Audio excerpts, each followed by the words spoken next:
not just come from a vacuum. Rather, there is propaganda campaign behind it.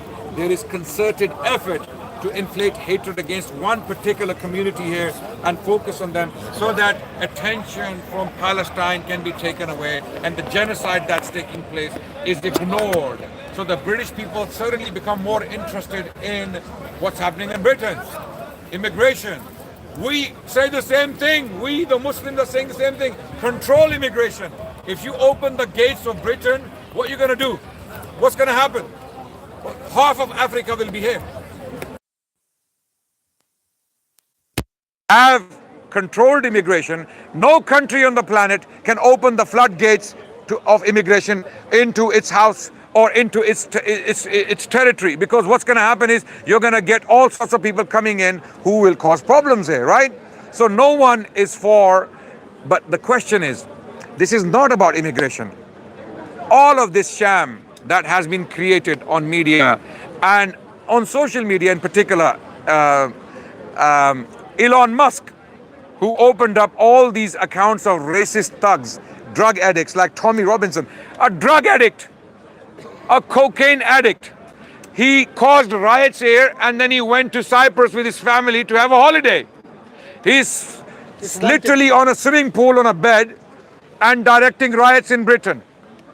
And he's wanted for fraud. And he's wanted for fraud, Criminal mortgage, activity, criminal damage, criminal activity. And there are testimonies that this guy, he spends all the money these gullible English people give to him for his campaign. He spends them on hookers and clubs and cocaine. That's Tommy Robinson. By the way, did you notice the white supremacy spin that guy made? Oh, you guys wouldn't have anything without our inventions. I mean, these guys were in the dark ages when the Muslims were having medical. Look, I believe medical I believe this was a human endeavor. Yeah. Muslims pioneered science and philosophy in Spain. Many Englishmen, German men, French men came to Spain. They learned the Arabic language. They took this knowledge back to these countries. And then we had the 12th century Renaissance, and then we had the 15th century Renaissance. This is another topic, how the Muslims influenced the world. What they don't like to talk about is the Muslim civilization. How we produce some of the greatest scholars, poets, thinkers, intellectuals, theologians, scientists, some of the greatest observatories, some of the greatest work of science that were destroyed by the Mongols in Baghdad and then later on in Spain by the Catholics when they took Granada, the last stronghold of Islam and Muslims in Spain. Okay, this is another history. Coming back to Britain, what's happening here is well planned, it is intended, and Muslims are the target.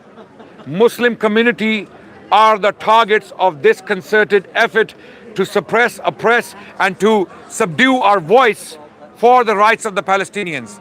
This is one of the reasons. Second reason for these riots and this hate campaign in Britain is to turn the attention away of the British people from Israeli crimes and make them think that the Muslims are a real problem. So Islamophobia, brother,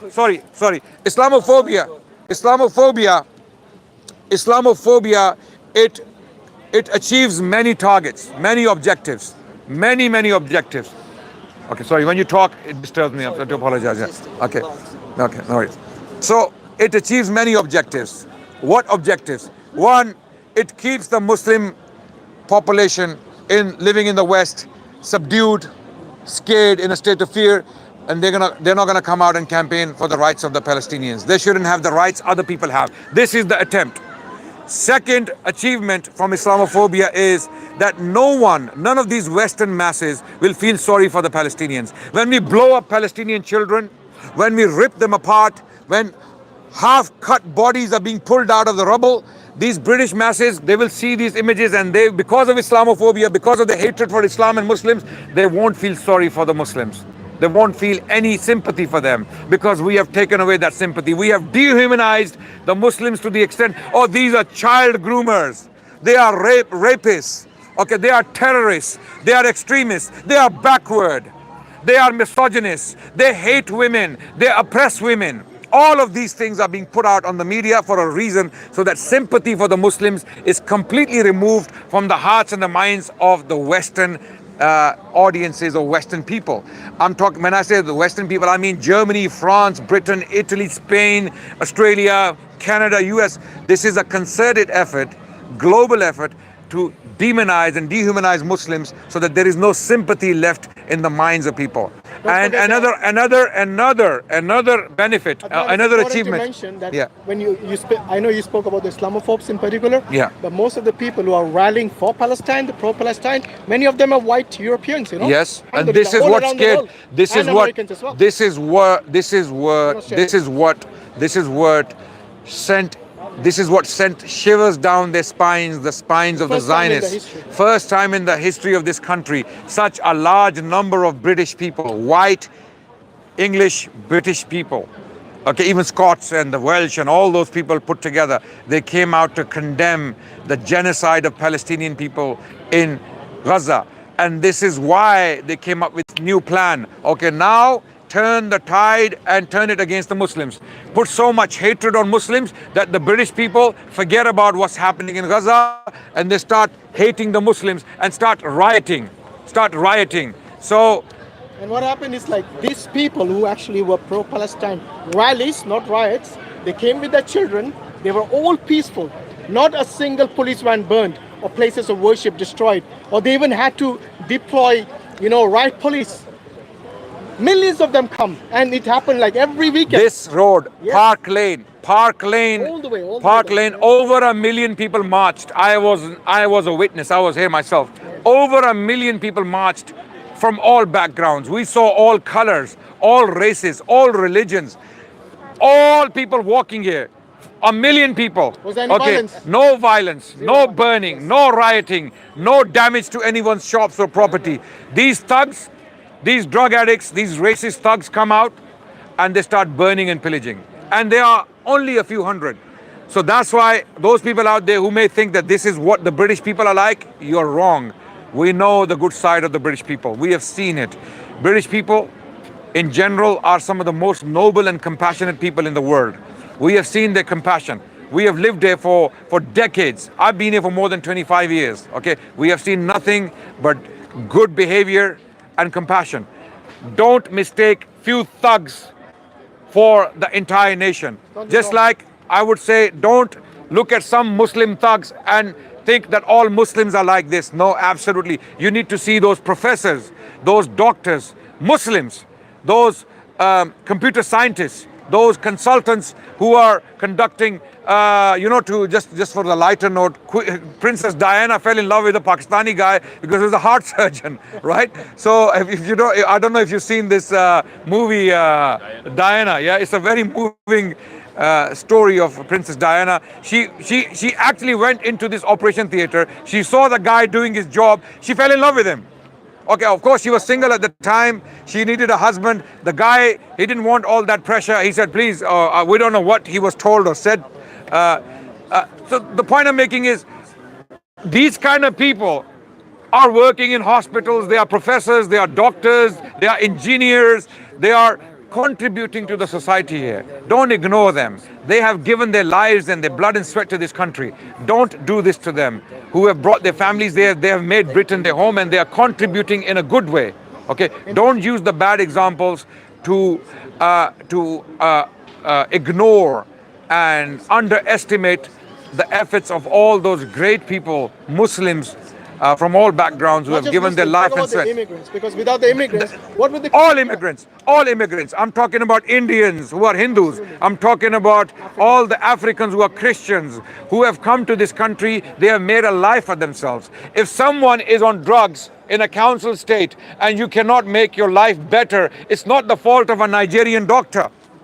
Okay, if you cannot go to school and college or university and educate yourself enough to have a good future, this is not the fault of that Indian engineer or a Pakistani doctor. Okay, they have studied. Sorry, Bangladeshi. Sorry, man. Sorry. How can I forget Bangladesh? Okay, But don't forget absolutely. that And the Bengalis, all the Bengalis, all the beautiful white people in this country. They love the Bengali food.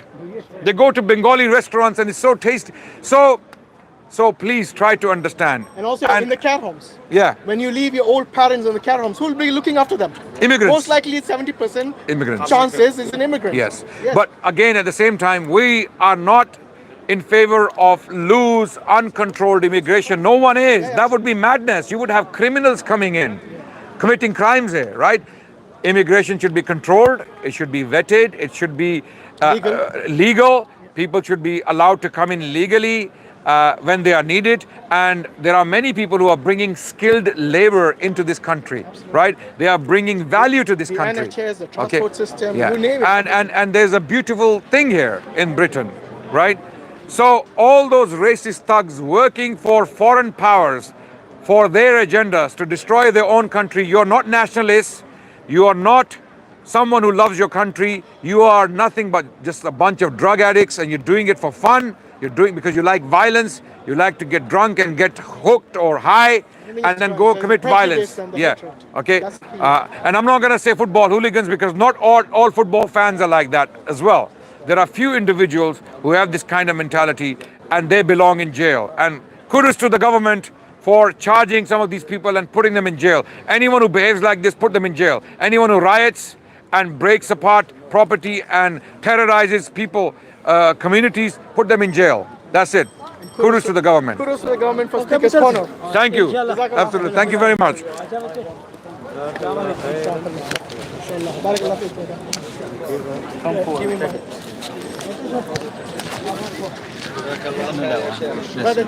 Thank you. Sorry, bro. Sorry, I had to. No, I apologise. I'm loud. I'm autistic. Sometimes I can speak very loud. No, I understand. I want to actually.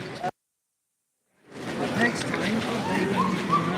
it might be worth mentioning Diana. Listen, guys, hit the like, please. Thank you very much. Subscribe, comment, please. And subscribe to Lasina. Apolol. No, joking.